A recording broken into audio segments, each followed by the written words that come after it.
Welcome everyone to my channel. I am Ian and this is a spoiler review for the Shadow of Kyoshi by author FCE and with the help of the co-creator of Avatar, Michael Dante DiMartino.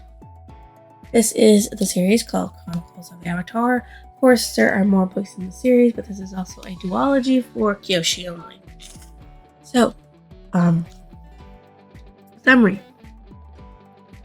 Kyoshi's place as a true avatar has finally been cemented, but at a heavy cost. With her mentors gone, Kyoshi struggles to keep the peace in a world full of corruption and violence. While her reputation grows, a mysterious threat emerges from the spirit world. Kyoshi travels take her to the Fire Nation, where she reunites with Rangi and becomes the Fire Lord's guest of honor for an important cultural holiday. Underneath the celebration lies a dangerous game of court politics, and when the palace itself is attacked, she, Rangi, and their allies must deliver justice where the Fire Nation is consumed by strife. Of course, for the characters you have Kyoshi, she's the avatar, and someone who's questioned for every action because she did not know she was living up to the legend of Kuruk and Yang-chen. Because of that, she had a tough time connecting to Kuruk because she didn't understand him, so she couldn't gain his help in her problems until towards, I would say, 2/3 of the way through the book. Rangi is, of course, Kyoshi's lover and loyal to the Fire Nation and her. She helped Kyoshi take down their old friend Yoon. Because in the end, they had to. Okay, Yoon comes back. Yoon turned dark after he is betrayed by those that he thought were his mentors and friends. He became consumed with the need for revenge. That revenge was killing off all who liked him.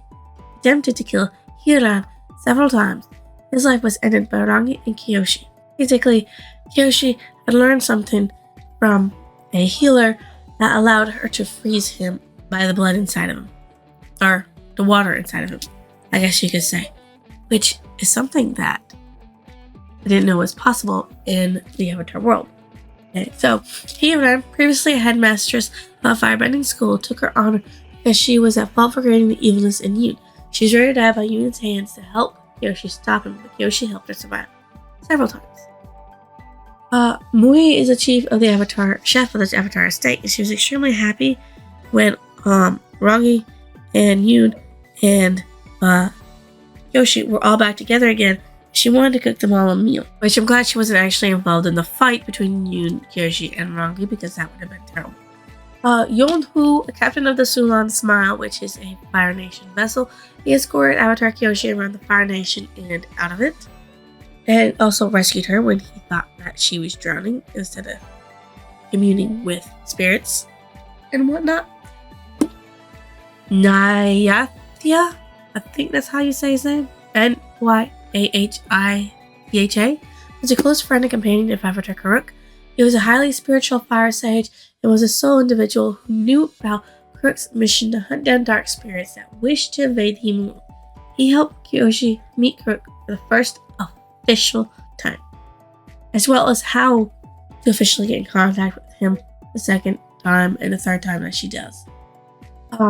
Jinpa was a monk from the Southern Air Temple who became Kyoshi's secretary. He aided her quest to stabilize the Four Nations, doing things that a normal Southern Airbender monk would never do, because he had a slightly different moral compass than the rest. Which you have to do. Yin Young was Jinpa's flying bison that had a missing leg that caused him to list slightly to the side while flying. He had to always correct him. And that's kind of cute. And it happened when he was very young too. Yang Chen, the air nomad avatar that Kyoshi connected to towards the very, very, very end, finally told her that it was actually her fault that Kuruk had had time as avatar and died young. She had caused many spirits to turn dark because she always sided with the humans. What made her look good among the humans, what made her look terrible among the spirits, and made the last spirits turn evil because the humans did not uphold their end of the bargain that Yang Chen said they would. And Kuruk had to go ahead and hunt down those dark spirits to stop them from corrupting the world, which is what left Kyoshi in the state that she was in. Yeah. So, what you actually get from this is that each avatar, because Yang Chen tells Kyoshi this, each avatar makes mistakes and leaves a mess for the next avatar to fix. Which is undoubtedly true. Because Aang had to fix stuff that was a mess left behind by Avatar Roku. He left a mess of the Fire Nation trying to take over the world, and Aang had to fix that. Aang left a mess of trying to join the four nations together to make them more individualized, more cohesive, but it made it more bender powerful than it did anything else. And of course, Korra met and brought back the spirits into the world, and so she left for her successor to try to figure out how to make unity between spirits and humans so they can live in union. Because obviously now that spirits are back in the mortal world, there's going to be cause problems. The rift is no longer there to separate humans and spirits. So, each one leaves a mess for the next one to fix. Kurok was a northern water tribe avatar that succeeded Yang Chen. He had to take up the task of defeating evil spirits in order to keep the balance. However, doing this damaged his soul each time that he sat there and killed an evil spirit. That's what led to his early death. Of course, the number one was the face-stealing monster that he tried to attack that stole his girlfriend's face. Father Golem was one of the dark spirits that Kurok fought, but he wounded him enough to keep him in the spirit world. It did not kill him. He attempted to devour Yoon, but instead Yoon fought him off and shrunk him enough to eat him. And that's how he gained his powers to be able to go between the spirit world and the human world. He's no longer fully human. Lao Gi was part of the Flying Opera Company. He only shows up at the very end of the book to remind the current Fire Lord that Kyoshi is watching him to ensure he rules justly. Which is a good thing, because he did plan to murder an entire clan in order to prove that, that clan was terrible and that his clan was superior. And now he's decided to, join all the clans together. Kirima was part of the Flying Opera Company. She shows up to help Kyoshi fight off against Yoon. She is a waterbender, was Kyoshi waterbending master. She doesn't really help all that much, and in the end, it's just Rangi and Kyoshi who fight Yoon and win. Wong was part of the Flying Opera Company, and he also showed up to help Kyoshi fight against Yoon. He is an earthbender and was after Kyoshi's earthbending master. Otwat was the sister of a monk, a waterbender and a master healer. She saved Hiran from the poison that Jin fed her. She traveled to the Fire Nation to continue Hiran, and she saved her life again when you tried to kill her by slitting her throat. She's also one that showed Avatar Kyoshi that you can actually drop the temperature of a person to a certain point. As long as you didn't drop it too rapidly and too fast, you wouldn't freeze off the person's organs and kill them. But you'd be able to sit there and put them into a suspended animation to where you could treat them if they were very severely wounded. At a later time, make them more stable. Lu Beifong was the head of the prestigious Beifong family. He was trying to gain Kyoshi's favor so that he could try to control things in Earth Kingdom. He was actually killed by Yoon, because he was one of the ones that used Yoon, and then discarded him when Yoon was proven not to be the Avatar. And it's very lucky that Lu had family, a child or whatever, because then Toph Beifong wouldn't exist. And Toph is the best Beifong ever. Fire Lord Zoru wanted Kyoshi's help as things in the Fire Nation were not going very well. His half-brother was stirring up trouble and wanted his throne.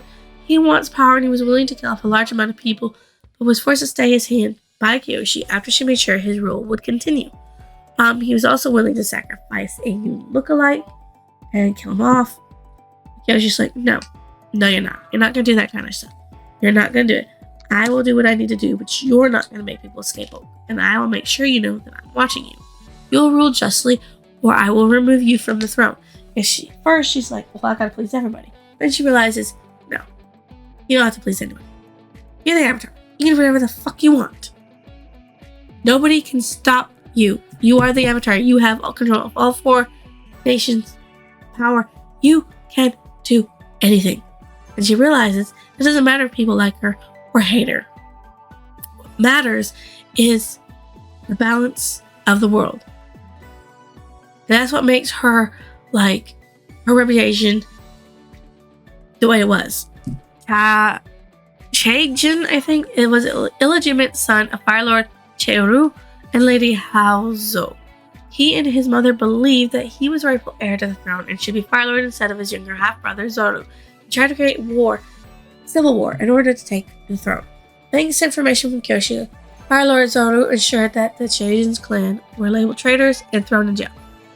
Even though it was false and untrue in every single way, and that Yoon was just using it as a way to play with Kyoshi and her emotions and everything. He still used it as a way to lock them up, so that way their clan could no longer do anything. Lady Haozo was the mistress to the Fire Lord Cheru. She played a part of son Chaejin on the throne. So her clan, the Sawon clan, would be rulers over everyone and everything. Because whoever's clan's son is the king, Fire Lord, they're the most powerful. Colin was actually a rival to Rangi in school and disrespected the headmistress without making it seem like disrespect. She was part of the Sawon clan, and she said something that made Rangi punch her in the face and start a fight on an island. That was a terrible thing to do because it gave the Sawon clan reason to start the civil war against the Fire Lord. General Dairin of the Fire Nation served Fire Lord Zoru as the world's foremost Avatar scholars as head palace historian. He was killed by Yoon and the portrait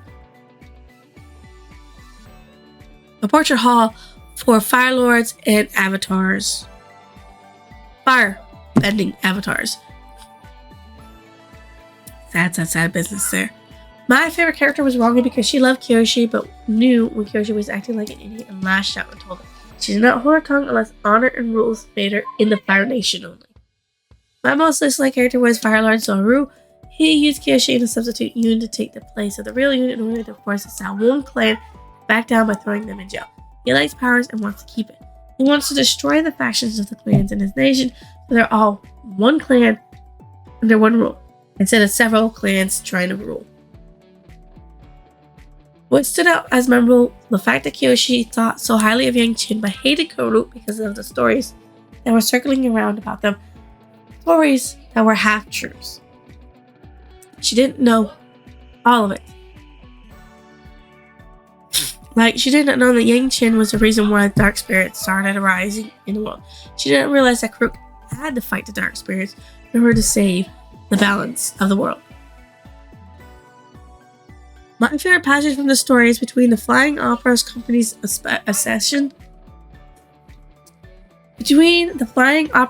obsession with Pang Pang and Naritha's rumblings that she hadn't brought Yin Yang. Kyoshi was beginning to think the world would be better off if the Avatar simply reincarnated as a sky bison from now on. At least then, it would be universally loved. Because apparently everybody loves sky bisons. I mean, like, who wouldn't love a sky bison? Flying through the air with an animal's majestic back. My favorite quote is, "I wish it could have been you, Yoon, if it couldn't have been me." She hated the fact that she stole Yoon's life as the Avatar. She hated that she was the actual Avatar. She didn't want to be the Avatar. She didn't want to be the Avatar. And when she became the Avatar, she hated that. Wanted Yoon to be Avatar, but it couldn't have been her. And Yoon knew that. She told Yoon at the end, after he was dead at his grave. So, yeah. What I thought about the end of the book? It was an interesting ending. The real legend she is known for did not happen in this book, but the beginning that marked her as a hard, cold, immovable Avatar did not try to please anyone. So, yeah, I'm sad Yoon died. I'm sad that I had to kill Yoon, but it was for the best. Yoon was not going to stop until all people who did him wrong were dead.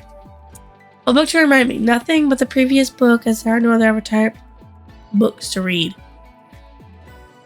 The book, as you know, is part 2 series.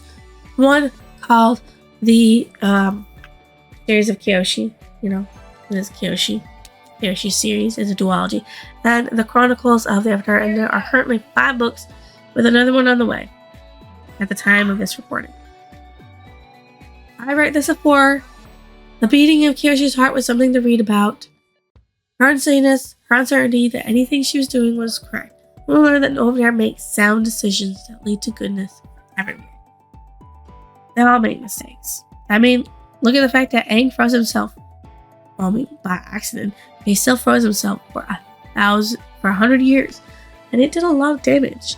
And he had to undo that damage. There's a lot of it. So, if you think I deserve a like, commentary, with your lovely subscription, drop it down below. I will see you next illusion.